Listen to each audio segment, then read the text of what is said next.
बिस्मिल्लाहिर्रहमानिर्रहीम। अस्सलाम वालेकुम डियर व्यूअर्स, कैसे हैं आप सब? मेरी दुआ है कि आप सब ठीक-ठाक हों और बिल्कुल खैरियत से हों।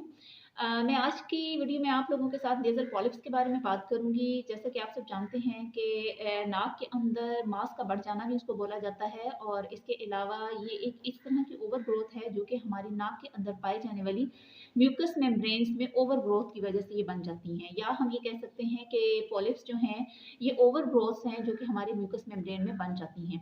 म्यूकस मेम्ब्रेन इस तरह की झिल्लियाँ होती हैं जो कि हमारे जिस्म के अंदर मुख्तलिफ ऑर्गन्स के अंदर एक लाइनिंग के तौर पे काम कर रही होती हैं।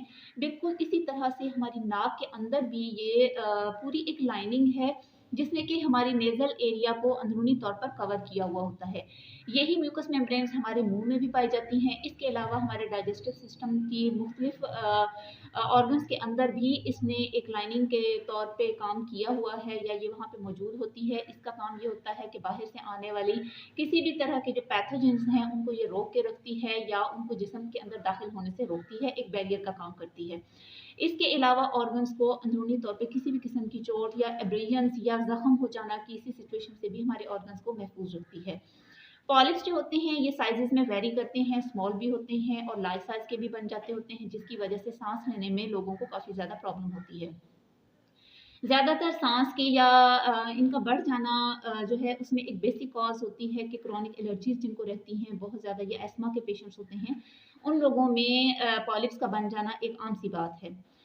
इसके अलावा ये पॉलिप्स जो होते हैं देखा जाता है कि आफ्टर 40 इयर्स इनकी ग्रोथ ज़्यादा हो जाती है और ये इनका मसला दिखने में ज़्यादा सामने आ रहा होता है। पॉलिप्स आमतौर पर इतने नुकसानदेह नहीं होते, ये नहीं कि ये बिनाइन होते हैं, नॉन कैंसरस ये नोड्यूल्स होती हैं, ये पॉलिप्स जो होते हैं और आमतौर पर ये टीयर ड्रॉप टाइप शेप में होते हैं और इनका ज़्यादातर जो देखा जाता है कि इसकी वजह से बहुत ज़्यादा इन्फेक्शंस का हो जाना या किसी भी शख्स को बहुत ज़्यादा स्नीज़िंग का होना, नाक से मुस्तकिल पानी बहते रहना, नाक का बंद हो जाना, ख़ास तौर पे रात के वक़्त मरीज़ को साँस लेने में काफ़ी ज़्यादा दुश्वारी पेश आती है और एस्मा टाइप के जिन लोगों में प्रॉब्लम्स होते हैं, वहाँ पे भी ज़्यादातर बेसिक रीज़न्स ये पॉलिप्स की वजह से हो रही होती हैं। जनरली इस प्रॉब्लम को ख़त्म करने के लिए सर्जरी एडवाइस की जाती है, लेकिन होम्योपैथिक में बहुत सी ऐसी वंडरफुल मेडिसिन्स हैं जिसके ज़रिए जिनको मुस्तकिल इस्तेमाल करने से इस परेशानी से निजात हासिल की जा सकती है। सबसे ज़्यादा इस्तेमाल होने वाली जो इसमें मेडिसिन है वो लेमना माइनर है। लेमना माइनर बहुत ही ज़्यादा इफ़ेक्टिव मेडिसिन है और इसके पॉलिप्स के ऊपर बहुत अच्छे रिज़ल्ट्स देखे गए हैं। इसके पेशेंट में भी येलो थिक कलर का डिस्चार्ज आ रहा होता है, साँस लेने में प्रॉब्लम हो रही होती है और नाक बंद हो रही होती है, तो ऐसी सूरत में लेमना माइनर के 5-5 कतरे दिन में 3 दफ़ा इस्तेमाल करने से काफ़ी ज़्यादा फ़ायदा होता है और आहिस्ता-आहिस्ता इन पॉलिप्स से निजात हासिल हो जाती है। इसके अलावा ये देखा जाता है कि राइट साइडेड पॉलिप्स जिन लोगों को होते हैं, उन लोगों को लेमना माइनर यूज़ करनी चाहिए।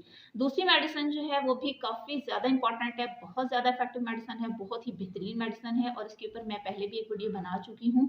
इसका नाम है ट्यूक्रियम मैरम वेरम और इसको 30 की पोटेंसी में इस्तेमाल करवाया जाता है। लेमना माइनर को भी आपने 30 की पोटेंसी में ही यूज़ करना है। ट्यूक्रियम एरम के सबसे ज़्यादा इंपॉर्टेंट जो सिम्पटम्स देखे जाते हैं वो 3 हैं। इन तीनों का ही मैं आपसे ज़िक्र कर देती हूँ। सबसे ज़्यादा इसमें पेशेंट को नाक बंद रहने की तकलीफ़ रहती है।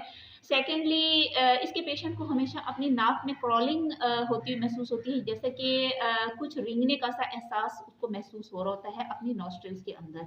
और तीसरी चीज़ कि इसमें पेशेंट का नाक बंद होता है और रात को वो जिस साइड पे सो रहा होता है, वो जहाँ जिस करवट पे लेटता है, उसको अपनी उसी साइड की नाक या वो नॉस्ट्रिल उसको बंद महसूस होता है और साँस लेने में काफ़ी ज़्यादा दिक्कत होती है, जिसकी वज़ह से वो उठकर बैठ जाता है।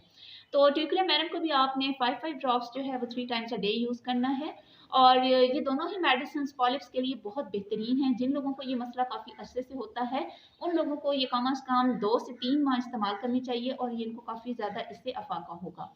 तो ये तो थी मेरी वीडियो जो कि मैंने नेज़ल पॉलिप्स के ऊपर ये बनाई है और आप लोगों को सबसे ज़्यादा यूज़ होने वाली और सबसे ज़्यादा मोस्ट इम्पोर्टेंट जो मेडिसिन्स हैं, वो मैंने शेयर की हैं। आई होप कि आपको ये वीडियो अच्छी लगी होगी। इसको लाइक कीजिएगा और अपने फ्रेंड्स के साथ शेयर कीजिएगा।